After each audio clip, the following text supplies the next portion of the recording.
Salam Elechem Bisem Yeshua HaMashiach. Salam sejahtera di dalam nama Tuhan Yesus Kristus untuk kita semua. Teman-teman sekalian, pada kesempatan kali ini kita akan menanggapi Dondistan. Dondistan.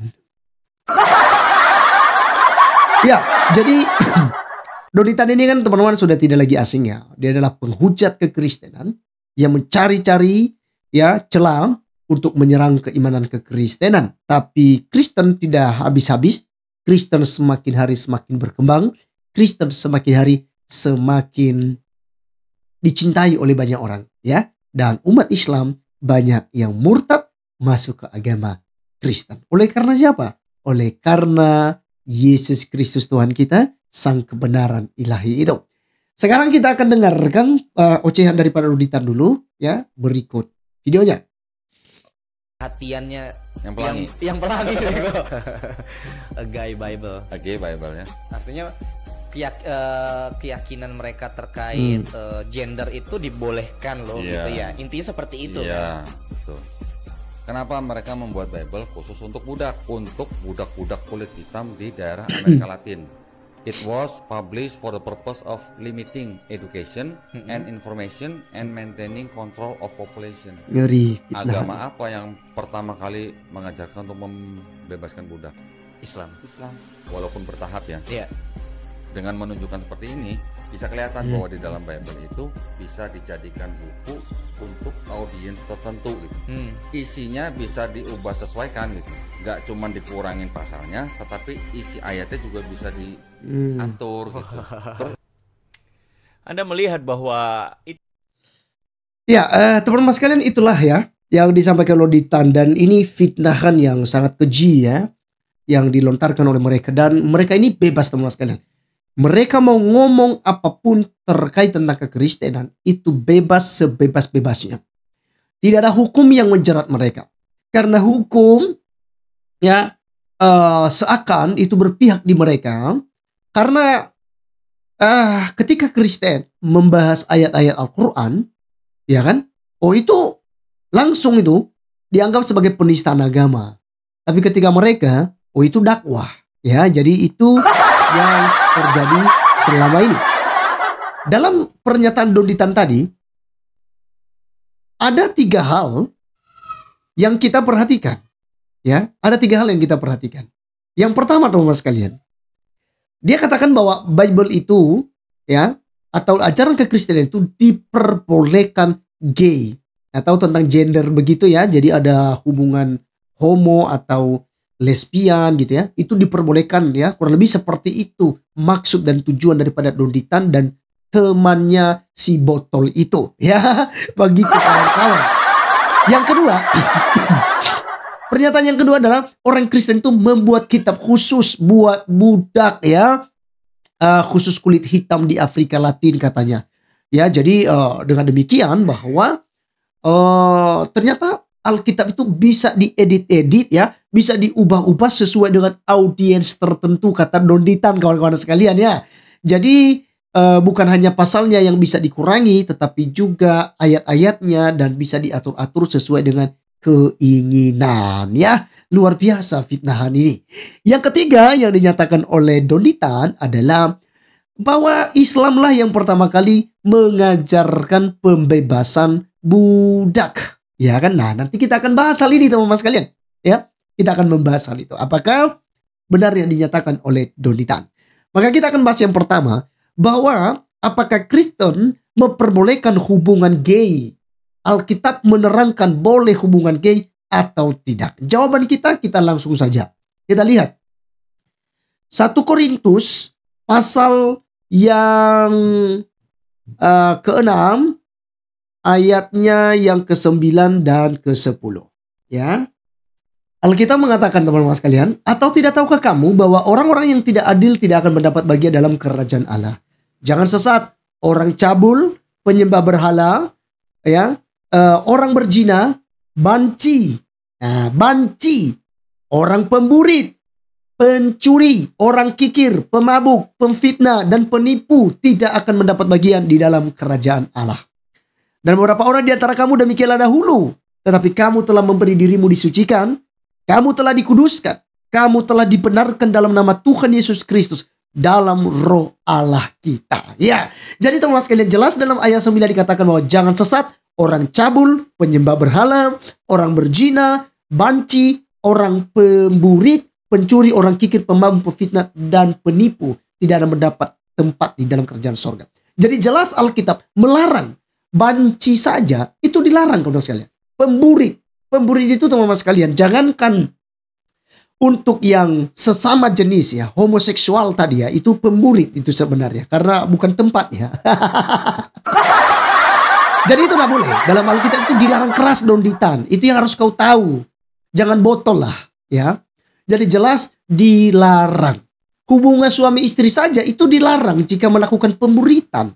Apalagi homoseksual, apalagi lesbian, itu sama sekali tidak dibenarkan di dalam Alkitab ya. Yang kedua teman sekalian, orang Kristen membuat kitab khusus ya, buat budak khusus yang kulit hitam di Afrika Latin, kata dia. Ya, jadi begini, teman-teman, versi Alkitab ini sudah terlalu banyak dibuat oleh aliran-aliran sesat. Misalnya Mormon, Saksi Yehova, ya kan, Sabellianisme, atau Margionis, ya kan, atau Arianisme misalnya. Lalu ada yang Ones, ada JO gitu ya. Jadi tentu saja mereka punya ya penafsiran-penafsiran khusus terkait tentang Alkitab. Dan mereka ya pengajar-pengajar sesat itu yang membuat kitab-kitab seperti itu. Itu hal yang wajar saja ya terjadi. Tapi apakah itu kebenaran? Tentu saja bukan. Ya, sama halnya begini. Apakah ajaran Islam lah yang mengajarkan ya kan untuk misalnya mencuri barang-barang Yahudi, yang mengambil barang-barang Yahudi itu tidak boleh kena hukuman dan segala macam. Ya kan? Kan tentu saja Dorita bilang, oh bukan, mencuri itu ya mencuri, tidak boleh, kan begitu. Ya. Atau misalnya apakah ajaran Islam gitu ya, ketika demo tutup gereja ya kan dan segala macam ya, pasti kan Dorita bilang, oh bukan, ya itu bukan ajaran Islam. Atau apakah ajaran Islam, Doditan, yang mengatakan, ada beberapa viral itu ya, ustadz-ustadz apa itu yang mengatakan apa? Allah itu cuma nama untuk Muhammad. Wujud Allah itu adalah Muhammad. Ya, ini ada ajaran-ajaran seperti ini yang beredar. Apakah itu ajaran Islam, Doditan? Bukan toh. Nah demikianlah ketika ada orang-orang yang menafsirkan Alkitab semaunya dia, membuat kitab khusus tadi seperti yang Anda bilang, ya itu bukan karena ajaran Kristen. Ya kan? Tidak dibenarkan di dalam kekristenan. Nah jadi jangan menuduh ngawur ya. Alkitab tidak dirubah semaunya gue. Tidak ada, Dondita. Tidak ada. Ya, kita punya lembaganya khusus gitu. Sama dengan kalian. Ada tafsiran dari Nahdlatul Ulama. Ada tafsiran daripada Kemenak. Ya kan? Artinya membaca ayat-ayat Alkitab yang berbahasa Al-Quran yang berbahasa Arab. Lalu kan ada pengertian-pengertian, ada tafsiran-tafsiran tentu yang berbeda-beda. Penulisannya juga sama. Berbeda-beda tentunya. Sama dengan Alkitab. Tetapi tujuan, ya, makna di balik itu sangat jelas, ya, tidak dihilangkan. Makanya ada yang namanya TB1, TB2. Ada terjemahan Alkitab bahasa Indonesia masa kini, ya.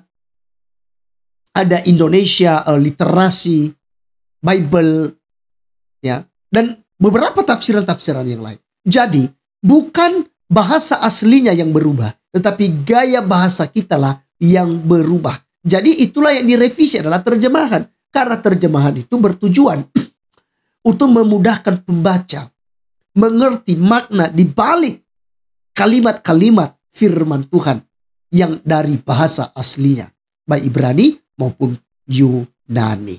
Ya, jadi itu jawaban kita teman-teman sekalian. Jadi tidak ada Alkitab itu dirubah-rubah semaunya orang Kristen, semaunya audiens. Tidak.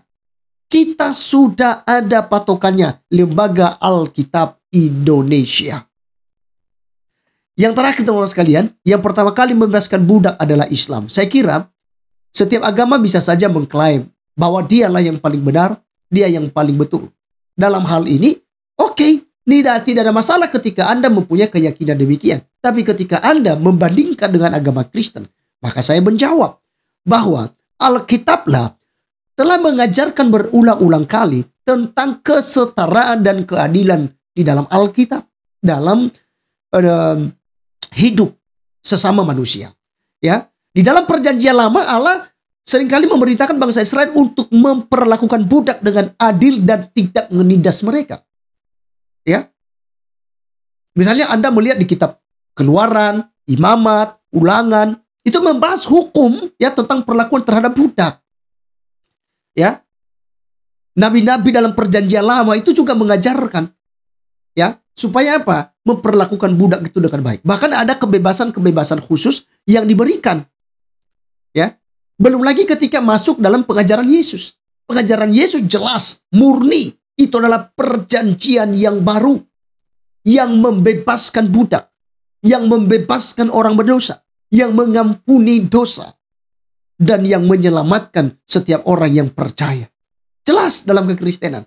Kemudian, kalau Anda melihat posisi gereja, ya, sejarah gereja, misalnya gereja Katolik ya, itu mereka menentang perbudakan, ya, dan berperan aktif dalam mengakhiri praktik-praktik ini di Eropa. Kemudian ada banyak paus juga dan tokoh gereja Katolik yang mengecam perbudakan dan memperjuangkan hak-hak asasi manusia. Itu banyak sekali teman-teman sekalian. Bahkan gereja-gereja mengajarkan martabat ya dan menjunjung tinggi nilai keadilan dan kasih kepada sesama. Karena itulah ajaran Tuhan Yesus Kristus. Bukan hanya kepada sesama, musuh pun kata Tuhan Yesus harus dikasihi. Matius pasal 5 ayat 44. Aku berkata kepadamu, kasihilah musuhmu. Berdoalah bagi mereka yang menganiaya kamu. Apalagi budak, itu harus dikasihani teman-teman sekalian. Alkitab itu mengajarkan itu teman-teman ya. Jadi saya uraikan ya, Anda bisa melihat di dalam Ulangan pasal 15 misalnya, ayat 12 sampai 18 ya, memberikan aturan tentang pembebasan budak Ibrani setelah 6 tahun bekerja. Jadi tahun ke-7 itu harus dibebaskan, bahkan diberikan bekal oleh Tuhan, oleh tuannya gitu ya, oleh tuannya. Jadi ada hak-hak para budak. Jadi tidak seenaknya pembebasan itu. Ada juga melihat misalnya Ulangan 15 ayat yang ke 12 sampai 18 tadi. Kemudian di dalam Keluaran 21 ayat 2 sampai 6 juga mengatur tentang pembebasan budak Ibrani pada tahun ke-7. Itu ada. Kemudian kitab Imamat pasal 25 ayat 39 sampai 55. Nanti Anda baca juga. Itu membahas tentang tahun Yobel dan pembebasan budak. Jadi Alkitab sudah terlebih dahulu mengajarkan tentang pembebasan budak dan hak-hak budak itu seperti apa. Ya kan? Beda dengan ajaran kamu Donditan. Ya. Boleh menggauli, kan? Ya kan? Tawanan perang boleh ya. Tawanan perang artinya para budak itu boleh gitu. Sesukamu, mana yang kamu inginkan. Ya. Jadi sebelum Anda menyerang keimanan agama lain, Anda harus introspeksi diri. Belajar baik-baik tentang agama Anda dulu. Karena Donditan ini nggak mengerti Al-Quran. Ajaran Islam itu seperti apa. Donditan sama sekali tidak pahami. Tapi kuar-kuar untuk terus menyerang agama Kristen. Ya, jadi teman-teman sekalian ada 3 hal itu yang saya sudah jawab, sudah jelaskan tentang klaim dan tuduhan ngawur dari si Donditan. Ya, teman-teman, kiranya kalian diberkati. Sampai ketemu di video berikutnya. Tuhan Yesus memberkati kita. Salam.